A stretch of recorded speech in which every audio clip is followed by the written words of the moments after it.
2 Royal Navy sailors stripped off their uniforms, jumped into the Mediterranean Sea, and climbed down into a sinking German submarine in complete darkness, water pouring in around them, to steal the one thing that could change the entire course of the war. The submarine sank before they could get out.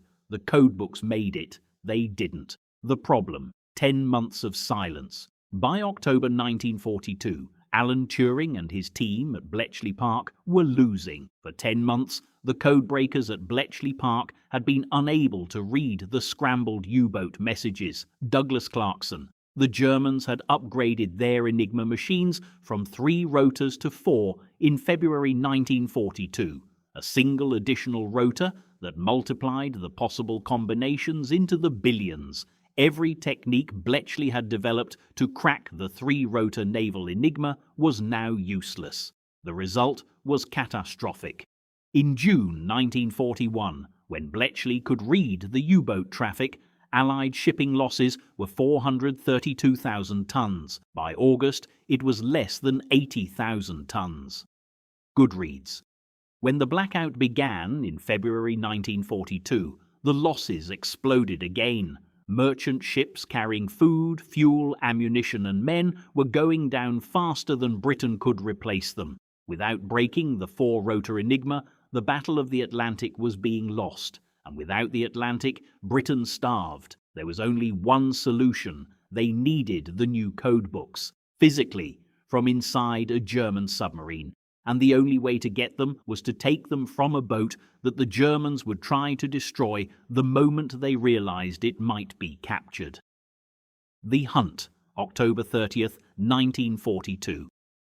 On October 30th, 1942, a British aircraft spotted German U-boat U-559 on the surface of the eastern Mediterranean, 70 miles from Port Said, Egypt. WW2 Today. 5 British destroyers immediately responded to the sighting and went on the attack. WW2 Today. HMS Petard, HMS Pakenham, HMS Hero, HMS Dulverton and HMS Herworth, along with an RAF Sunderland flying boat from 47 Squadron, converged on the U-559's position. The U-boat's commander, Captain Lieutenant Hans Heitmann, dived immediately and ran. What followed was a hunt lasting most of the day, the destroyers above dropping depth charge after depth charge, feeling for the submarine below through their ASDIC sonar equipment. The U-boat never suffered a direct hit, but it took damage from near miss after near miss. Leaks slowly filled the stern with water. WW2 Today. Inside U-559, conditions deteriorated by the hour. The air turned foul. The hull groaned under the pressure. Water crept steadily upward in the stern compartments.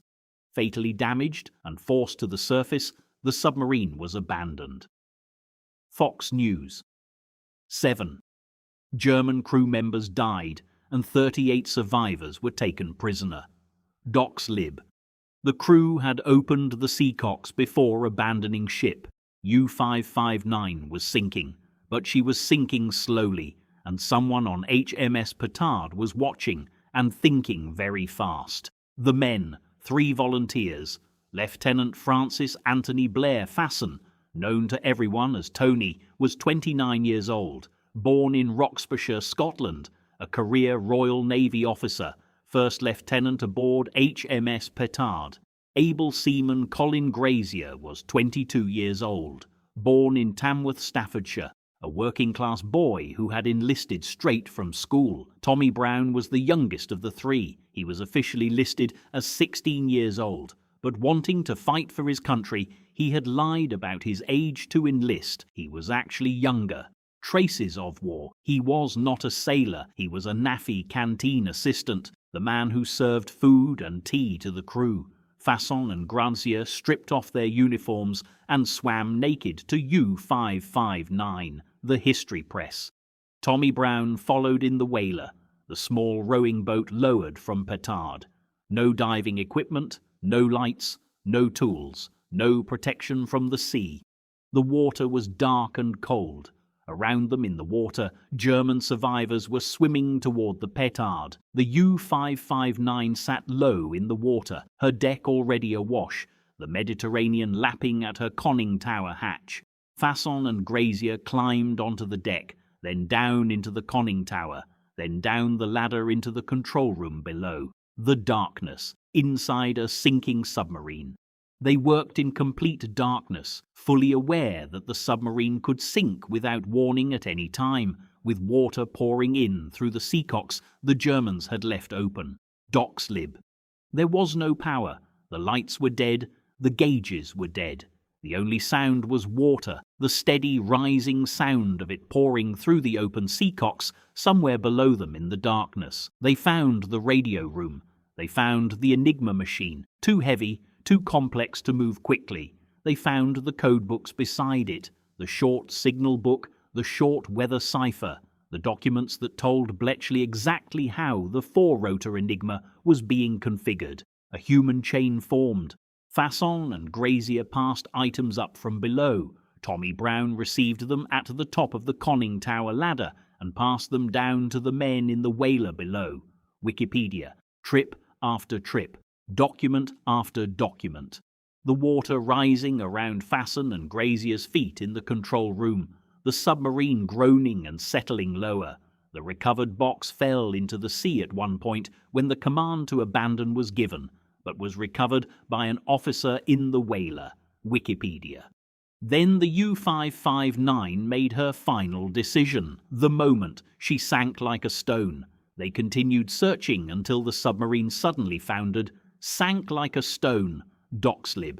Fasson and Grazier were drowned. Brown survived. He had been at the top of the conning tower ladder when she went and was thrown clear. He popped out of the conning tower like a cork.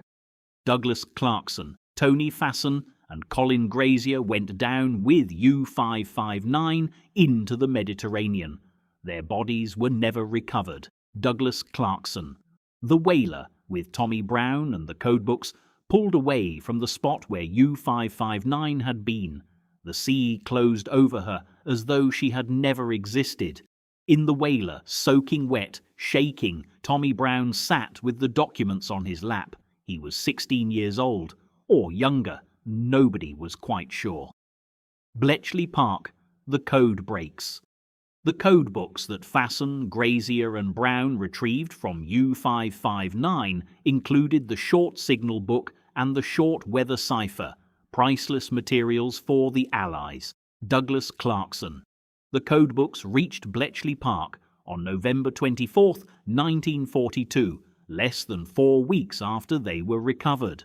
Wikipedia. Thanks to the documents the men got from U-559, the Shark Code was solved at Bletchley Park on December 13, 1942.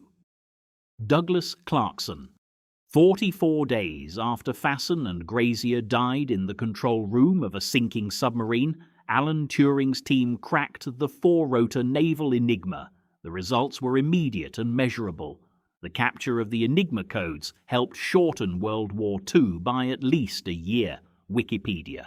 Every convoy routed around a U-boat pack because Bletchley had read the signal. Every merchant ship that made it across the Atlantic with food, fuel, and ammunition.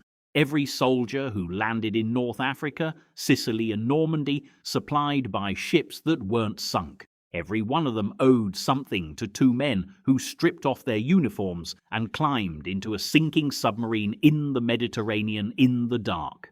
The secret, kept for 30 years. The story of the seizure of the Enigma materials was kept secret until the mid-1970s. WW2 Today. The families of Fasson and Grazier were told only that their men had died in action.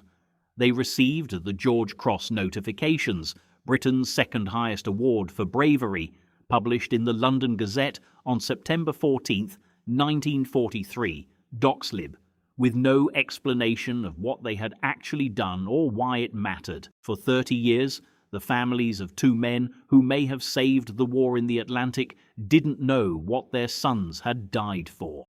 Tommy Brown, the final tragedy. Tommy Brown came home.